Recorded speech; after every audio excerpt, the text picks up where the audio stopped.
Hello everyone, welcome to my channel Shraddha's Gita Challenge, Day 22, શ્લોક number 22.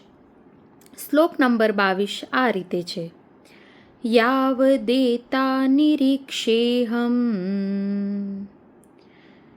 યોદ્ધુકામાનવસ્થિતાન કૈમર્યા સહ યોદ્ધવ્યમ અસ્મિન રણસમુદ્યમે. આ શ્લોકનો અર્થ થાય છે, કાલે અર્જુન કૃષ્ણ ભગવાનને અચ્યુત કહીને બોલાવે છે અને કહે છે કે મને બંને સેનાની વચ્ચે મારો રથ ઊભો રાખો, આવી આજ્ઞા કરે છે. હવે આજ્ઞા શા માટે કરે છે? એમાં એવું કહે છે કે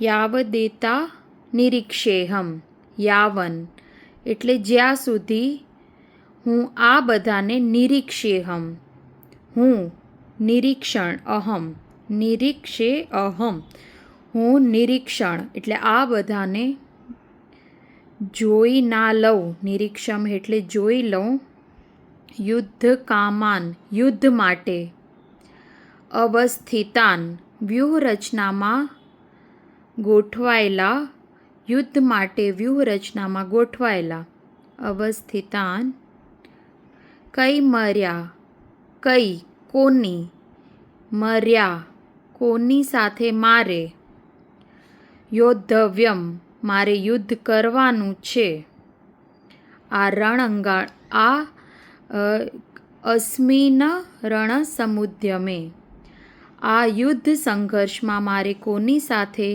યુદ્ધ કરવાનું છે એ હું જોઈ લઉં.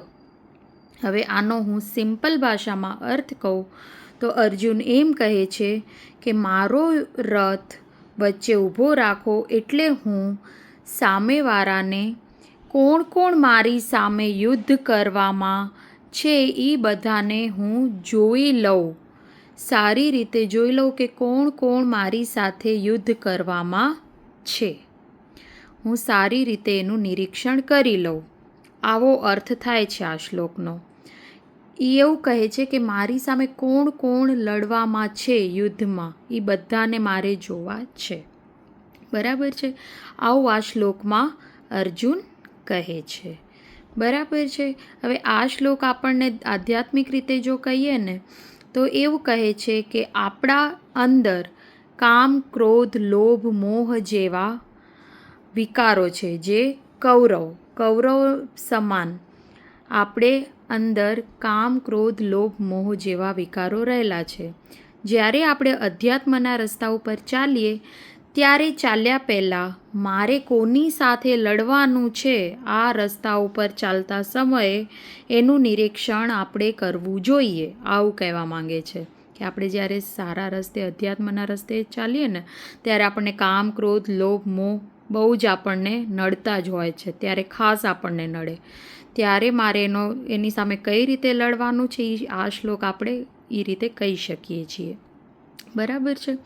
હવે બીજી વાત કે કાલે મેં તમને ભીષ્મ પિતામહની વાત કરી હતી, એમની ભીષ્મ નામ શા કઈ રીતે પડ્યું એ વાત આપણે જાણી લીધી. હવે આગળની વાત કરીએ કે શિખંડી સામે એ હાર્યા હતા.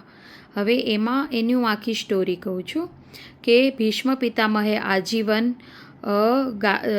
શું કહેવાય રાજગાદીનો ત્યાગ કરેલો હતો અને પછી શું થાય છે, સત્યવતી અને શાંતનુને પુત્ર થાય છે વિચિત્રવીર્ય, એનું નામ વિચિત્રવીર્ય હોય છે. હવે એ રાજગાદીમાં બેસે છે કારણ કે એમને સત્યવતીના પિતાને વચન આપ્યું હતું કે જે સત્યવતીનો પુત્ર બનશે એ જ રાજા બનશે હસ્તિનાપુરનો.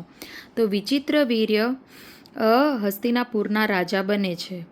હવે વિચિત્રવીર્ય હતા એ શરીરથી નબળા હતા. બરાબર છે? તો એ સમયમાં હવે એમના લગ્નનો સમય પણ થઈ ગયો હતો. તો એ સમયમાં કાશીરાજના રાજા એમના 3 પુત્રીઓ અંબિકા અને અંબાલિકા 3નો સ્વયંવર રચ્યો હતો. તો એમાં વિચિત્રવીર્ય શરીરથી નબળા હોવાના કારણે જઈ શકે એમ ન હતા. તો એના પ્રતિનિધિ સ્વરૂપે ભીષ્મ પિતામહ જાય છે. હવે ભીષ્મ પિતામહને બ્રહ્મચારી હતા અને ઉંમરમાં પણ મોટા હતા. તો ત્યાંના રાજાઓ બધા એમની સામે હસે છે કે તમે તો બ્રહ્મચારીને આટલી મોટી ઉંમરના છો, તો તમે અહીંયા સ્વયંવરમાં શા માટે આવ્યા છો? તો બધા એમની મશ્કરી કરે છે. તો ભીષ્મ પિતામહે ક્રોધ થઈને બધા રાજાઓને યુદ્ધ માટે આહ્વાન આપ્યું કે તમે મારી સાથે યુદ્ધ કરી બતાવો, હું ઉંમરમાં મોટો દેખાઉં છું ને. બધા રાજાઓ એમની સામે યુદ્ધમાં હારી જાય છે ને એમાં શાલ્વ દેશના રાજા પણ એમાં શાલ્વ રાજા પણ હોય છે. હવે એ લોકો હારી ગયા અને પછી બળજબરીથી ભીષ્મ પિતામહ અંબિકા અને અંબાલિકાને લઈ આવે છે હસ્તિનાપુર વિચિત્ર વીર્ય સાથે લગ્ન કરવા માટે.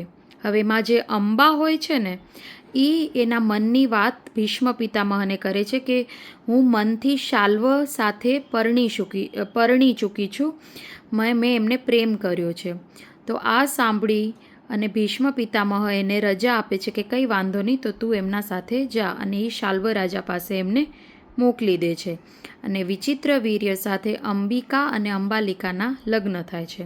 હવે અંબા શાલ્વ પાસે જાય છે તો એ એને સ્વીકારવાની ના પાડે છે. એ કહે છે કે જે પુરુષે જે સ્ત્રીને જીતેલી હોય, હવે હું પર સ્ત્રીને ક્યારે પણ હું સ્વીકાર નહીં કરું.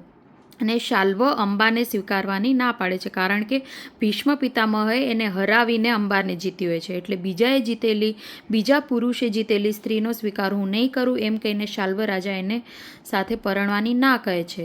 તો અંબા પાછી ભીષ્મ પાસે આવે છે અને કહે છે કે તો શાલ્વ મારા સાથે લગ્ન કરવા તૈયાર નથી, કારણ કે તમે મને જીતી છે, તો કાં હવે તમે મારા સાથે લગ્ન કરો ને કાં વિચિત્ર વીર્ય મારા સાથે લગ્ન કરે. તો વિચિત્ર વીર્ય લગ્ન કરવાની ના પાડે કે બીજા પુરુષને પ્રેમ કરતી સ્ત્રી સાથે હું લગ્ન નહીં કરું, અને એ લગ્ન કરવાની ના પાડે છે. અને ભીષ્મ પિતામહને આજીવન બ્રહ્મચર્યની પ્રતિજ્ઞા લીધી હોય છે, એટલે એ પણ લગ્ન કરવાની ના પાડે છે. તો હવે અંબાને બહુ જ ક્રોધ આવે છે અને એ ભીષ્મ પિતામહના ગુરુ પરશુરામ પાસે જઈને કહે છે કે ભીષ્મએ મારા સાથે અન્યાય કર્યો છે. પરશુરામજી એને ભીષ્મ પિતામહને કહે છે કે તું આના સાથે લગ્ન કરી લે, કેમ કે તારા કારણે આની આવી પરિસ્થિતિ થઈ છે. પરંતુ ભીષ્મ પિતામહ ના પાડે છે અને પરશુરામને ભીષ્મ પિતામહનું યુદ્ધ થાય છે. આ યુદ્ધ 23 દિવસ સુધી ચાલે છે, પરંતુ આ યુદ્ધનો અંત નહોતો આવતો. તો એનું નિવારણ વચ્ચે દેવતાઓએ આવીને કર્યું અને યુદ્ધ અટકાવ્યું, પણ આમાં અંબાને ક્યાંય ન્યાય મળ્યો નહીં. એટલે ક્રોધિત થયેલી અંબાએ વનમાં જઈ અને શિવજીની તપશ્ચર્યા કરી, અને તપશ્ચર્યામાં પ્રસન્ન થયેલા શિવજીએ એને વરદાન આપ્યું કે આવતા જન્મમાં તું શિખંડી તરીકે જન્મ લઈશ અને ભીષ્મના મૃત્યુનું કારણ તું બનીશ.